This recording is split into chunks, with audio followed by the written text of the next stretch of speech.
ಅದಾಯ್ತಲ್ಲ, ಕಾನೂನು ರೀತಿಯ ಕ್ರಮ ತಗೋತಾರೆ. ಕಾನೂನು ರೀತಿಯ ಏನು ಕ್ರಮ ತಗೋಬೇಕು ಅದನ್ನು ತಗೋತಾರೆ. ಕಾನೂನು ರೀತಿಯ ಕ್ರಮ ತಗೊಳ್ತಾರೆ. ಪೊಲೀಸ್ನವ್ರು ಇರೋದೇ ಕಾನೂನು ಸುವ್ಯವಸ್ಥೆ ಕಾಪಾಡಲಿಕ್ಕೆ. ಕಾನೂನು ರೀತಿಯ ಕ್ರಮ ತಗೊಳ್ತಾರೆ. ನಿನ್ನೆ ಯಾರೇ ತಪ್ಪು ಮಾಡಿದ್ರು ಕೂಡ ಅಥವಾ ಅದು ತಪ್ಪು ಮಾಡದವ್ರ ಮೇಲೆ ಕಾನೂನು ರೀತಿಯ ಕ್ರಮ ತಗೊಳ್ತಾರೆ. ಸರ್ಕಾರಕ್ಕೆ ಮನವಿ ಕೊಟ್ಟಿದ್ರು, ಇಷ್ಟಿನೊಳಗಾಗಿ ಕನ್ನಡ ಹೆಸರನ್ನು ನಾಮಫಲಕವನ್ನು ಹಾಕಿ ಅಂತ 25 ತಿಂಗಳ ತನಕ ಗಡುವು ಕೊಟ್ಟಿದ್ರು. ಯಾರು ಈ ಕನ್ನಡ ಸಂಘಟನೆಗಳು ಸರ್ಕಾರಕ್ಕೆ ಯಾವಾಗ ಕೊಟ್ಟಿದ್ರಂತೆ? ಒಂದು ದಿನಾಂಕ ನಿಗದಿ ಮಾಡಿ ಇಷ್ಟೊಳಗಡೆ ಮಾಡಿ ಅಂತ ಸರ್ಕಾರಕ್ಕೆ ಮನವಿ ಕೊಟ್ಟಿದ್ದಾರೆ ಸರ್. ಅದಾಯ್ತಪ್ಪ, ನೋಟಿಸ್ ಕೊಟ್ಟಿರಲಿ ಮಾಡಿಲ್ಲ, ಅದು ನೋಟಿಸ್ನವ್ರಿಗೆ ಉತ್ತರ ಕೊಟ್ಟಿದ್ದಾರೆ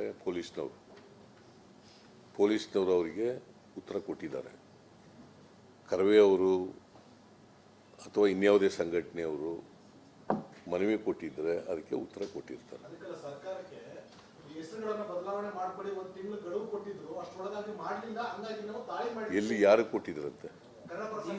ಎಲ್ಲಿದೆ ನಿನ್ನ ಹತ್ರ ಕಾಪಿ ಇದೆಯಾ? ಕೊಟ್ಟಿದ್ದಾರೆ ಅವ್ರು ಹೇಳ್ತಾರಪ್ಪ.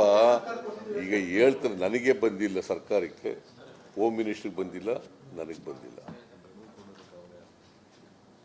ಬಂದಿದೆಯಾ? ಇಲ್ಲ, ಯಾವುದು ಬಂದಿಲ್ಲ. ನನಗಂತೂ ಬಂದಿಲ್ಲ. ಪೊಲೀಸ್ನವರಿಗೆ ಅದು ಮಾಲ್ ಆಫ್ ಏಷ್ಯಾ ಅಂತ ಎಂಥದ್ದು, ಅದ್ರ ಬಗ್ಗೆ ಅದಕ್ಕೆ ಪ್ರತಿಭಟನೆ ಮಾಡ್ತೀವಿ ಅಂತೇಳಿ ಇದು ಕೊಟ್ಟಿದ್ರಂತೆ. ಇವರು ಬೇಡ ಅಂತ ಹೇಳಿದ್ರಂತೆ. ಫ್ರೀಡಮ್ ಪಾರ್ಕ್ನಲ್ಲಿ ಮಾಡಿ ಅಂತ ಹೇಳಿದ್ರಂತೆ.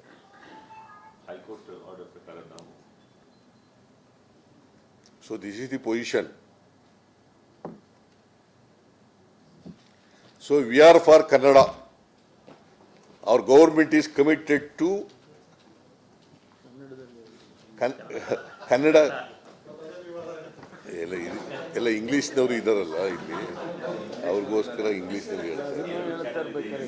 ಇಲ್ಲೇ ನೋಡಪ್ಪ, ಕನ್ನಡ ಕಾವಲು ಸಮಿತಿ ಅಧ್ಯಕ್ಷನಾಗಿದ್ದವನು. ನಾನು ಇವತ್ತಿಗೂ ಫೈಲ್ ಮೇಲೆ ಬರೆಯೋದಿಲ್ಲ ಕನ್ನಡದಲ್ಲೇ, ಇಂಗ್ಲೀಷ್ನಲ್ಲಿ ಬರೆಯೋದೇ ಇಲ್ಲ.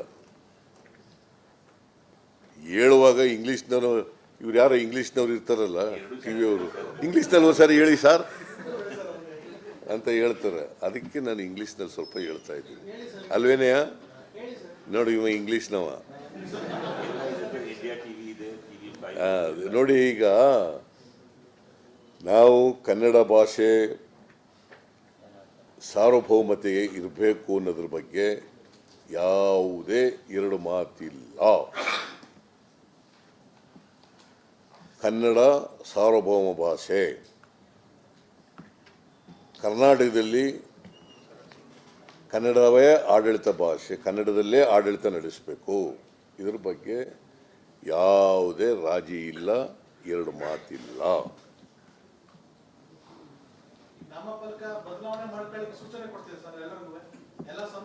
ಅದು BBMPಗೆ ಹೇಳಿದ್ದೀನಪ್ಪ. 28ಕ್ಕೆ ಈಗಾಗಲೇ BBMPಯವರು ಹೇಳ್ಬಿಟ್ಟಿದ್ದಾರೆ. 28ನೇ ತಾರೀಕು ಒಳಗಡೆ ನೀವು ಯಾರ್ಯಾರು 60-40 ನಾಮಫಲಕ ಪಾಲನೆ ಮಾಡಿಲ್ಲ ಅದನ್ನು ಪಾಲನೆ ಮಾಡಬೇಕು. ಪಾಲನೆ ಮಾಡದೆ ಹೋದರೆ ಕಾನೂನು ಪ್ರಕಾರ ಕ್ರಮ ತಗೋತೀವಿ ಅಂತ BBMPಯವರು ಬೆಂಗಳೂರಿನಲ್ಲಿರ್ತಕ್ಕಂಥ ಎಲ್ರಿಗೂ ಕೂಡ ಹೇಳಿದ್ದಾರೆ. ಮತ್ತು ಇದು it applies to entire state.